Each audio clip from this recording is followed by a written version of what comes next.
بسم اللہ الرحمن الرحیم۔ السلام علیکم ورحمۃ اللہ تعالی وبرکاتہ۔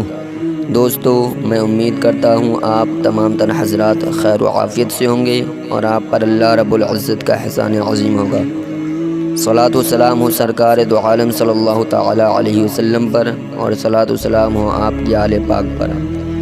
دوستو، اس ویڈیو میں ہم بات کریں گے امام حسن رضی اللہ تعالی عنہ کے فرزند حضرت قاسم رضی اللہ تعالی عنہ کی شجاعت و شہادت کے بارے میں کہ آپ نے کس بہادری کے ساتھ جنگ لڑی، پھر اپنی جان کو امام حسین رضی اللہ تعالی عنہ پر قربان کر دیا۔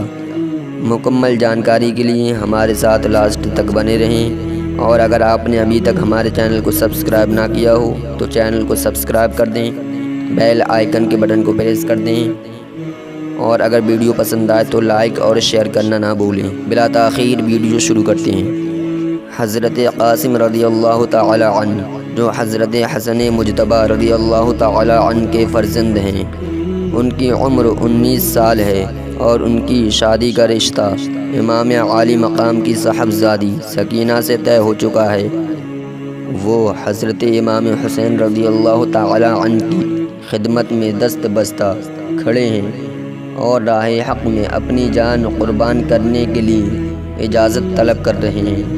امام عالی مقام نے فرمایا، تم میرے بھائی حسن مجتبی کی یادگار ہو، میں کس طرح تمہیں تیروں سے چھلنی ہونے اور تلواروں سے کٹنے کی اجازت دوں؟ عرض کیا، چچا جان، مجھے دشمنوں سے لڑنے کی اجازت ضرور دیجیے اور مجھے اپنے اوپر قربان ہونے کی سعادت سے محروم نہ کیجیے۔ جب حضرت قاسم نے بہت اصرار کیا تو امام عالی مقام نے روتے ہوئے انہیں اپنے سینے سے لگایا اور رخصت کر دیا۔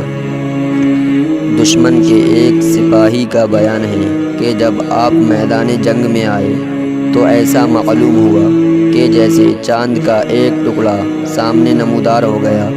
ان کے جسم پر ذرا بھی نہیں تھی، بلکہ صرف ایک پیراہن پہنے ہوئے شوق شہادت کے جوش سے میدان میں آ گئے اور یزیدی لشکر سے فرمایا، اے دین کے دشمنوں، میں قاسم بن حسن بن علی ہوں، جسے میرے مقابلے میں بھیجنا ہو بھیجو۔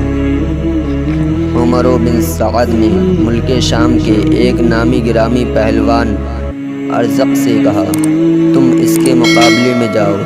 اس نے کہا، میں ہرگز نہیں جا سکتا کہ بچے کے مقابلے میں جانا ہماری توہین ہے۔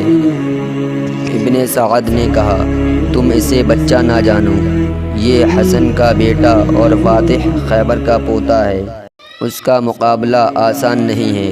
اس نے کہا، کچھ بھی ہو، میں ایسے بچے کے مقابلے میں نہیں جا سکتا، البتہ میرے 4 بیٹے یہاں موجود ہیں، میں ان میں سے ایک کو بھیج دیتا ہوں، ابھی 1 منٹ میں اس کا سر کاٹ کر لے آئیں گے۔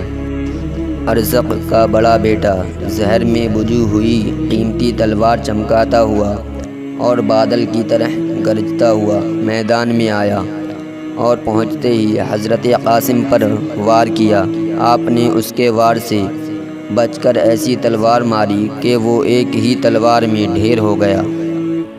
آپ نے لپک کر اس کی تلوار اٹھا لی۔ اب ارزق کا دوسرا بیٹا اپنے بھائی کو خاک و خون میں تڑپتا دیکھ کر غصے میں بھرا ہوا سامنے آیا۔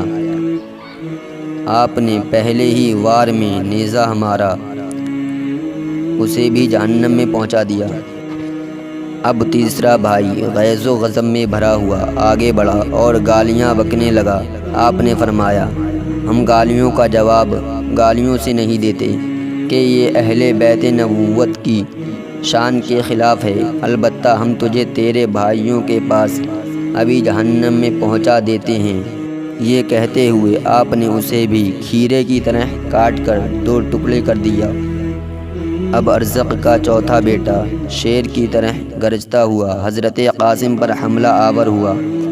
آپ نے اس کے وار کو بیکار کر دیا اور اس کے کاندھے پر تلوار کا ایسا وار کیا کہ وہ منہ کے بل زمین پر آ گیا اور پھر پوری طاقت کے ساتھ اٹھنا ہی چاہتا تھا کہ آپ نے اس کے سر کو جسم سے الگ کر دیا۔ جب ہاشمی بہادر نے چند منٹوں میں ارزق کے چاروں بیٹوں کو موت کے گھاٹ اتار کر اس کے سارے غرور کو خاک میں ملا دیا تو وہ غصے سے کانپنے لگا، اور جن کے مقابلے میں آنا پہلے وہ اپنی توہین سمجھتا تھا اب ان سے لڑنے کے لیے بے قرار ہو گیا۔ ہاتھی کی طرح چنگاڑتا اور شیر کی طرح دہاڑتا ہوا میدان میں آ کر حضرت قاسم کو للکارا کہ لڑکے تیار ہو جاؤ، موت تمہارے سر پر آ گئی۔ آپ نے فرمایا، ارزق ہوش کی دوا کر، تو اوروں کے لیے طاقت کا پہاڑ ہوگا۔ ابھی تو نے ہاشمی بہادروں کو نہیں دیکھا ہے، ہماری رگوں میں شیر خدا کا خون ہے، تو ہمارے نزدیک مکھی اور مچھر سے زیادہ حیثیت نہیں رکھتا۔ ارزق یہ طعنہ سن کر اور بھی آگ بگولا ہو گیا اور حضرت قاسم پر نیزے سے حملہ کر دیا۔ آپ نے اس کے وار کو بیکار کر دیا، پھر آپ نے بھی نیزے سے وار کیا جو خالی گیا۔ اس طرح دونوں کی طرف سے کچھ دیر نیزہ بازی ہوئی۔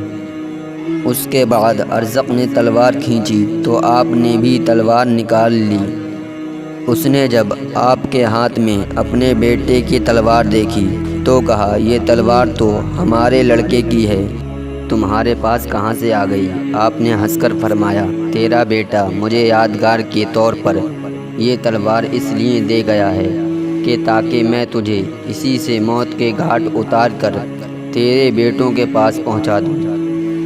یہ سن کر ارزق غصے سے بپھر گیا اور حضرت قاسم پر حملہ کرنا ہی چاہتا تھا کہ آپ نے الحرب خدعۃ کے پیش نظر فرمایا کہ ارزق، ہم تجھے نہایت تجربے کار بہادر سمجھتے تھے، لیکن تو نہایت اناڑی ہے کہ گھوڑے کی زین کسنے کا سلیقہ بھی نہیں رکھتا۔ آپ کے اس طرح فرمانے پر جب وہ جھک کر اپنے گھوڑے کی زین دیکھنے لگا تو اسی وقت آپ نے تلوار کا ایسا بھرپور وار کیا کہ وہ دو ٹکڑے ہو کر زمین پر گر گیا۔ گرا فولاد کا ٹکڑا زمین پر سر نگوں ہو کر، تکبر بہہ گیا زخموں کے راستے موج خوں ہو کر۔ حضرت قاسم رضی اللہ تعالی عنہ ارزق کے گھوڑے پر سوار ہو گئے اور خیمے کی طرف آ کر حضرت امام حسین رضی اللہ تعالی عنہ کی خدمت میں عرض کیا، یا عماہ العطش العطش، اے چچا۔ حضرت قاسم رضی اللہ تعالی عنہ ارزق کے گھوڑے پر سوار ہو گئے اور خیمے کی طرف آ کر حضرت امام عالی مقام کی خدمت میں عرض کیا، یا عماہ العطش العطش، اے چچا جان، پیاس پیاس۔ چچا جان، اگر ہمیں تھوڑا سا پانی پینے کو مل جائے تو ابھی ہم ان سب کو موت کے گھاٹ اتار دیں۔ امام عالی مقام نے فرمایا، بیٹا تھوڑی دیر اور صبر کرو، عن قریب تم نانا جان صلی اللہ تعالی علیہ وسلم کے مبارک ہاتھوں سے جام کوثر پی کر سیراب ہو جاؤ گے، اس کے بعد تمہیں کبھی پیاس نہیں ستائے گی۔ حضرت قاسم پھر میدان کی طرف پلٹ پڑے۔ ابن سعد نے کہا، اس نوجوان نے ہمارے کئی نامی گرامی جوانوں کو قتل کر دیا ہے، لہٰذا اب اس کے مقابلے میں تنہا نہ جاؤ، اسے چاروں طرف سے گھیر کر قتل کر دو۔ دشمنوں نے آپ کو چاروں طرف سے گھیرے میں لے لیا، گھماسان کی لڑائی شروع ہو گئی، آپ کے جسم پر 27 زخم آ گئے۔ آخر میں شیخ بن سعد نے آپ کے سینے پر ایسا نیزہ مارا کہ آپ گھوڑے سے گر پڑے اور یا عماہ ادرکنی پکارا، یعنی اے چچا جان میری خبر گیری فرمائیے۔ امام عالی مقام اپنے بھتیجے کی دردناک آواز سن کر دوڑ پڑے، دیکھا کہ جسم نازنین زخموں سے چور ہے۔ آپ نے ان کے سر کو گود میں لے لیا اور چہرہ انور سے گرد و غبار صاف کرنے لگے۔ اتنے میں حضرت قاسم نے آنکھیں کھول دیں اور اپنا سر امام عالی مقام کی گود میں پا کر مسکرائے، پھر آپ کی روح پرواز کر گئی۔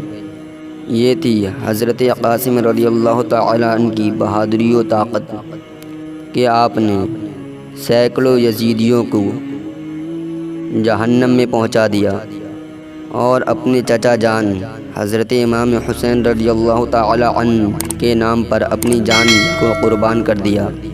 میں اللہ تبارک و تعالی سے دعا کرتا ہوں کہ اللہ تبارک و تعالی ہمیں اور تمام اہل سنت والجماعت کو حضرت قاسم رضی اللہ تعالی عنہ کے جیسا حوصلہ و جذبہ عطا فرمائے اور ہمیں برائیوں سے بچائے رکھے، آمین اللہم آمین۔ دوستو، اگر آپ کو ہماری ویڈیو پسند آئی ہو تو لائک اور شیئر ضرور کریں، اور اگر ابھی تک آپ نے ہمارے چینل کو سبسکرائب نہ کیا ہے تو چینل کو سبسکرائب کر دیں، بیل آئیکن کے بٹن کو پریس کر دیں تاکہ آنے والی ہر نوٹیفیکیشن سب سے پہلے آپ تک پہنچ جائے۔ آج کے لیے بس اتنا ہی، ملتے ہیں اگلی ویڈیو میں۔ خدا حافظ۔